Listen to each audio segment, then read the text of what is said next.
Welcome to Kenton's videos. Enjoy the video. You start by verifying your Redmi Note 13 Pro actually supports the 5G bands your carrier uses. Check model and carrier band list. Once confirmed, install any pending MIUI system update and carrier APN profile to enable settings. Make sure the physical SIM is 5G compatible and provisioned on a 5G capable plan. After that, restart the phone to apply updates and open settings to begin the network configuration. Don't skip the restart.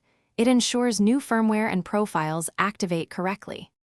Now go into Settings and pick SIM cards and mobile networks, then select the SIM you want on 5G.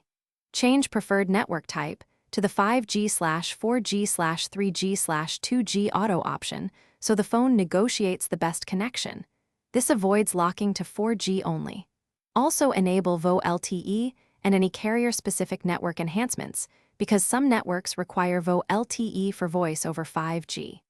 Once done, toggle airplane mode on and off to force a fresh registration with the nearest 5G cell. Finally, check the status bar for the 5G icon and run a speed test to validate throughput. If you see expected latency and speeds, you're done.